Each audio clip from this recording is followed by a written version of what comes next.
Interview Expert est aujourd'hui du côté de Lone Plage en compagnie d'une personne qui peut-être cette année va peut-être arriver à remporter le Touquet. Alexis, bonjour. Bonjour. Alors, comment s'est passée aujourd'hui cette journée d'entraînement? Bien, dans le dur. Ouais. Les derniers mois avant la grande messe, donc faut se pousser à l'entraînement. Ouais.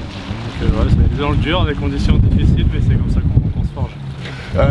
Pour vous cette année, comment s'est passé effectivement le championnat? Alors j'ai fait les 2 premières épreuves qui, on va dire, étaient assez correctes. Ouais. Un gros manque de moto, hein, j'ai eu 3 saisons assez compliquées, j'avais décidé d'arrêter la moto, donc j'ai pas roulé pendant un long moment, donc revenir sur les premières épreuves, c'était le rythme qui manquait, mais avant Osgore, on était rentré dans une bonne dynamique à l'entraînement avec mon entraîneur Alexandre Morel. Et malheureusement à Osgore, au bout d'une heure, j'ai tapé un retardataire et je me suis blessé au pied. Donc j'ai pas fait Osgore, enfin j'ai pas fini Osgore en essai léger, donc ça m'a fait 3 semaines off. Donc il a fallu redémarrer, hein. 3 semaines on perd quand même beaucoup. C'est fou comment on peut perdre et quand le temps qu'il faut pour que ça revienne, mais non, on travaille pour que ça revienne et puis, on verra bien. Comment peut-on penser à un moment ou un autre se dire j'arrête le motocross?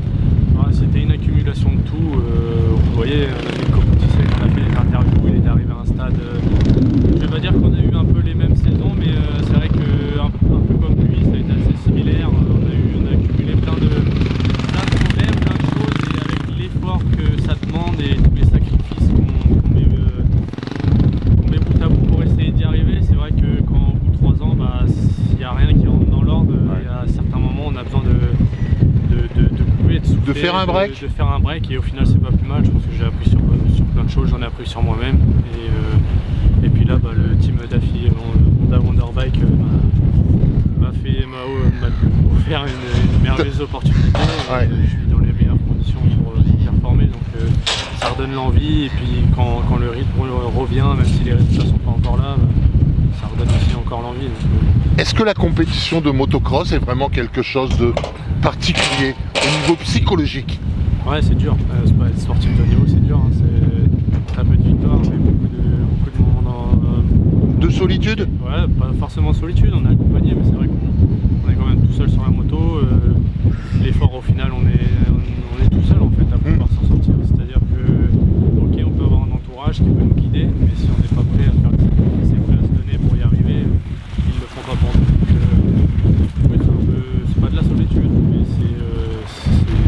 c'est dur. Qu'est-ce que vous trouvez effectivement du côté psychologique avec le team Morel? Alexandre, déjà, ça fait 5 ans que je travaille avec lui. Il a commencé à m'accompagner pareil dans un moment où c'était un peu compliqué pour moi. J'avais eu pareil des saisons assez compliquées.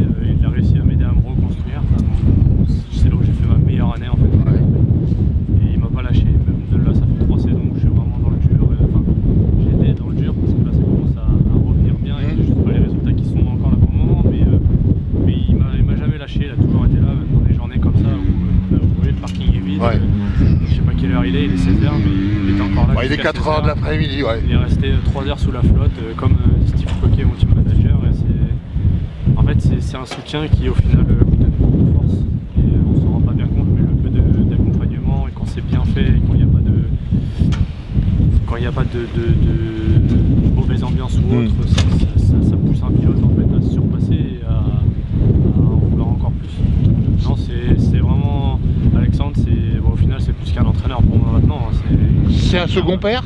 Ouais, c'est un grand frère, un second père, un meilleur ami.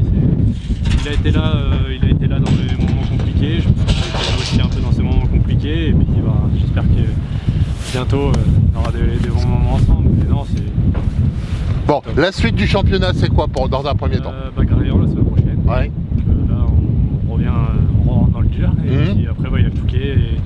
Donc, je crois après Graillon, on aura 3 semaines pour continuer de bosser. Et puis le Touquet. Qu'est-ce que vous attendez cette année pour le Touquet? Bon, sachant que ce sera le 50e anniversaire, on s'attend à un parcours un peu plus long. Est-ce qu'il sera un peu plus technique? On n'en sait rien pour le moment. Qu'est-ce que vous aimeriez avoir au Touquet? Faire déjà le all shot serait pour vous effectivement une manière de vous donner une certaine assurance pour la suite de la compétition, du moins de cette compétition? Faire le wall shot, c'est sûr que on a tous envie de le faire. Après, non, comme je le dis, cette année ça a été vraiment une année, on va dire, pour me reconstruire. Ouais. Donc, attendre quelque chose, encore avec la blessure que j'ai eue, je vais pas dire que je vais gagner le Touquet, même si je le veux, même si je travaille pour ça, même si j'en rêve toutes les nuits. On en rêve? On en rêve, ouais. Régulièrement? C'est mon objectif est clair, c'est de gagner le Touquet un jour, le plus tôt possible sera le mieux. Ouais. Mais ça demande beaucoup d'années, on va dire, pour mettre beaucoup de choses en place, pour arriver à se connaître, en fait être vite sur une heure, faire un all shot. On en voit beaucoup faire ça, mais au final, au final, c'est toujours les mêmes qui gagnent. Un Todd Kellett, il a construit en fait ces victoires. C'est pas du jour au lendemain, il est arrivé et il a tout gagné. C'est-à-dire qu'il a mis en place des choses et aujourd'hui, c'est ce qui fait que c'est le numéro 1 de la catégorie. Et au final, c'est un peu ce qu'il faut arriver à faire. Alors oui, c'est sûr, si je peux faire le all shot, si je peux les gagner, je vais pas me gêner. Mais il faut construire les choses. Et avec les courses que j'ai eues en moins, le manque de roulage aussi que j'ai eu dans les années précédentes, que je passe par certaines étapes pour revenir aux avant-postes, même si je sais que j'en suis capable et que je me bats pour ça et je tous les jours je veux être devant.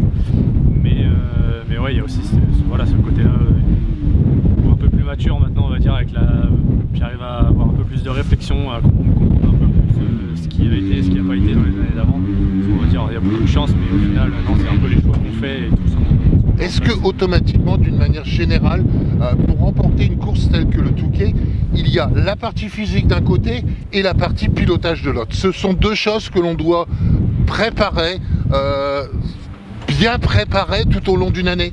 Il y a bien plus que ça, il y a bien plus que le physique et la partie technique. Il y a le mental, il y a la nutrition, il y a l'entourage, il y a tout ce que.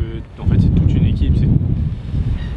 Pour construire un Touquet, c'est un boulot monstre. Ouais. Et c'est ça que je pense que j'en avais pas forcément encore conscience. Il y a peut-être 2 ans. Je pensais qu'il fallait juste aller vite et puis que la vitesse et faire le physique suffisait, mais au final, non, je pense qu'il faut bien plus que ça. Et puis il faut le vouloir aussi. Ouais. On a beau s'entraîner, si on a peur de partir devant, si on a peur de se battre directement, enfin, ça se joue à rien, là, ça va tellement vite maintenant qu'il faut tout millimétrer, on n'a pas le temps en fait, de prendre notre temps. Alexis, c'est quoi la sensation quand on est, puisque vous l'avez fait sur la ligne de départ au tout début, et qu'on est dans les dernières secondes avant le départ, à quoi on pense? Est-ce qu'on a, entre guillemets, un peu peur de la chute, ou est-ce qu'on se dit, on y va, on ouvre à fond et puis c'est tout? Il y a une part des deux, on va dire. Je pense qu'on est tous un peu dans l'adrénaline, dans le fait en fait, c'est le moment auquel on travaille depuis plusieurs mois. Et puis après, oui, j'ai fait une grosse chute, par exemple, à Malgès l'an dernier. Ouais. C'est sûr que des trucs comme ça, on n'y pense pas forcément, mais ça peut faire partie de la course, hein, malheureusement. On connaît les risques, mais non, on a tous envie de partir devant, on a tous envie de bien faire, on a tous envie de ramener un bon résultat. Donc quand on y est, on est juste à... les dernières nuits, Alexis, on arrive à bien dormir? Ouais, on en rêve. On commence à s'habituer effectivement à prendre sur soi et à se préparer mentalement, se mettre dans sa bulle pour arriver le jour J au bon moment à bien partir. On va dire, je pense que c'est de l'expérience. Après, moi je sais, par exemple, cette année, j'ai pas forcément trop de pression de ta part du team c'est vraiment bienveillant. Mais c'est quand on est dans une bonne équipe qui sait ce qu'on vaut et qui nous mettent pas forcément de pression et qui savent nous entourer, nous encadrer, nous aider à avancer. Je pense que non, au final, ce que je me dis, c'est que le jour J, je donne tout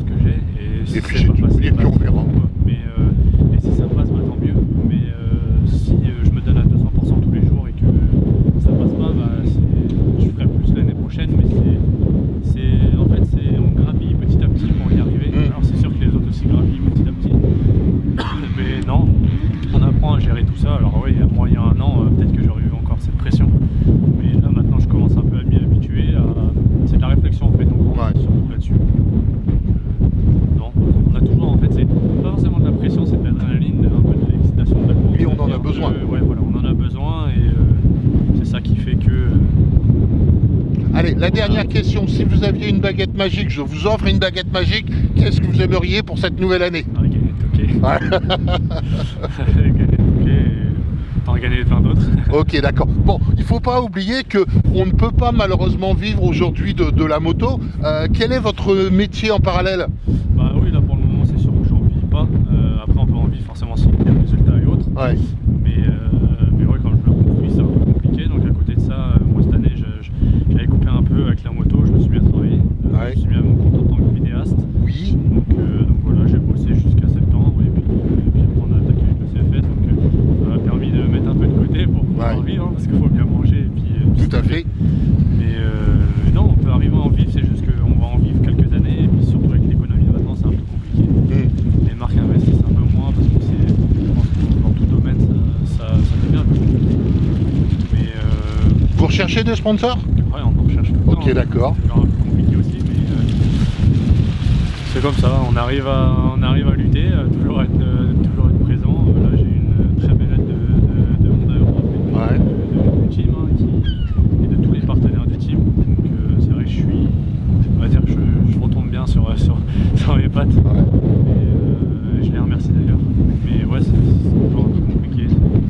Ok, merci Alexis. Je vous souhaite effectivement le meilleur et puis pourquoi pas une place au moins sur le podium. Ouais. Ça serait déjà pas mal. Ça serait déjà pas mal, ouais. Ok, merci Alexis. Merci.